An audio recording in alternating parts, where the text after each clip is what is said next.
Oh, then our maze of tunnel stone grew thin and treacherous as air.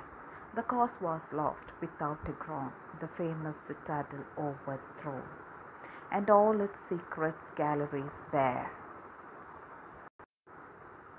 So, oh, then our maze of tunnel stone. So, the tunnel stone here, the castle has tunnels. Tunnels, I think you know, it's a secret place, okay, with big stones. So, the maze is a confusing path. The people, that is the soldiers who are there in the castle, they know this place. Other than them, nobody can find it out. So they used to store the weapons inside that maze. Okay. So grew thin and treacherous as air. So it grew thin. That is only they know that tunneled place, but here it came as treacherous. Treacherous is disloyal. The disloyalty came through the air. They never thought that such a disloyal person will be there inside the castle itself. So it came through the air. The cause was lost without a groan. The cause was lost without a groan in the sense, without any fight, without any war, without any resistance. This person, that is the castle was lost. Okay, without a fight with the enemies, without any war with the enemies, the castle has lost. The famous citadel overthrown. So the famous citadel, that is here the poet describes how the castle, which was strong outside with wall and thick walls and strong gates, fell to the betrayal of the soldier within. This person, that is the wise wizened warder, okay, the soldier, that is who is standing, the god opened the doors for the enemies. I think you are clear. So that particular guard made the enemies to enter inside the citadel. Citadel is another name of the castle. Okay. So the famous citadel overthrown, that is this famous castle, a very strong fort, was defeated and conquered by the enemies without any fight, without any war, without any resistance, and all its secret galleries bare. That is even the soldiers who are there inside the castle itself, few of them don't know the secret places, but these enemies, they started to find the secret galleries, because this evil god, he made them to enter inside, and he made them to uh, conquer the citadel. I think you are clear with that. I'll repeat again. In this line, that is in the fifth stanza, the poet describes how the castle, which was strong outside with tall and thick walls and strong gates, fell to the betrayal of a soldier within. He opened the wicket gate and let the enemy in. The soldier fled without any resistance. So the implied meaning is that man should see within for vices like ego, anger, and jealousy, which should bring us downfall. Sometimes we fail to see within ourselves. We see outside. We blame others. We blame for everything. We never see what is there within us. Okay, so that is the thing. It is a poetic way of meaning which is given over there. Move to the last stanza. How can this shameful tale be told? I will maintain until my death. We could do anything being sold.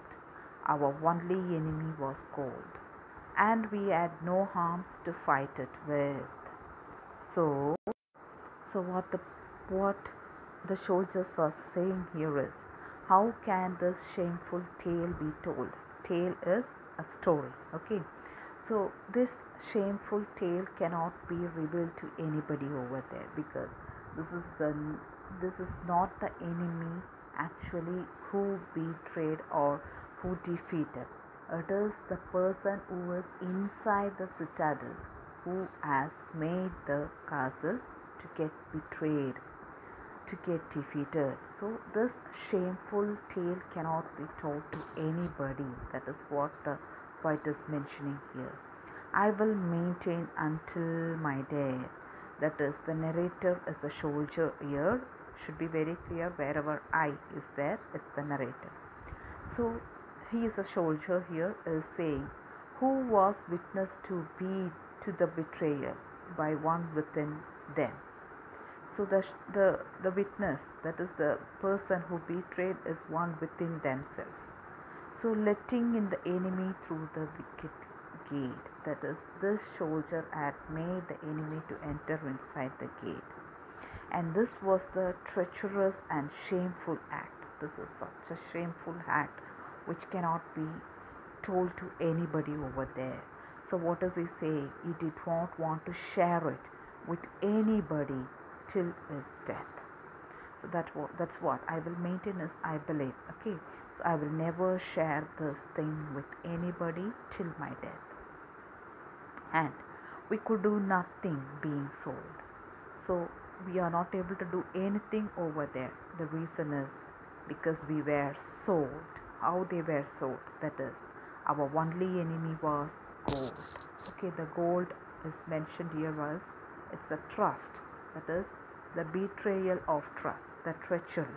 Okay, the soldier, that is, all of them had a trust they maintained within themselves. But here, one of the soldier in the castle, he just gave the betrayal of trust.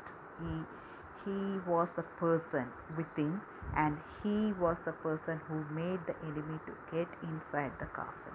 So the gold referred to here is the betrayal of trust. Okay, so our only enemy was gold. That is, by showing the money, the enemy showed the money to the soldiers. That is the wicket, the recent warder who is there in the wicket gate. Okay, so he got the money from the enemy, and for that purpose, that is for the money purpose, he made the enemies to enter inside the gate by just striking over the trust of the other soldiers. He made that enemies to enter inside the castle. Our only enemy was gold. Okay, that is, the wicked warder sold himself to the enemy for gold and let them inside, and let the enemies inside the wicket gate. The soldiers fled at a sudden happening without a groan. Okay, without a groan. Groan, I told you, it's a cry. Without a groan, they entered inside. A soldier who was a witness to the shameful act. So a soldier, one of the soldiers is a narrator. So he is a witness to this shameful act. Okay, so and we had no arms to fight it with. So they never had an arms to fight with them. Like they are not able to fight with anybody over there, because this greedy, disloyal warder was the person who made the enemies get inside. So there was no arms to fight it with. So enemies got inside. They captured the castle, and it was captured for gold. Okay, so this was the ending of this poem, and all over I'll just give you a short summary about this. Once again, we will have a recall of this castle. So at the beginning they are saying the castle was strong with thick and high walls and strong gates. It was actually protected by the soldiers who stood in many tiers, one above the other, with the weapons. An enemy half a mile away could be seen from the turret wall. There were plenty of weapons and lots of food for the soldiers inside. So, outwardly, the environment was very encouraging for castle to be a safe one. But the soldiers failed to see within themselves. A betrayer among them set in the enemy for gold, and the castle fell to betray. Similarly, The poet here wants to say that a man's spirit is hit by the success and pride outside. Once we get the success, we show the pride outside. If he fails to see within, he will be destroyed by the enemies. So, who are these enemies actually here? The poet is mentioning the enemy within us. Who is within us? That is the ego, jealous, hatred, and anger. Thus, the poem symbolizes man's internal enemies, which are his vices. I think you're clear with the poem.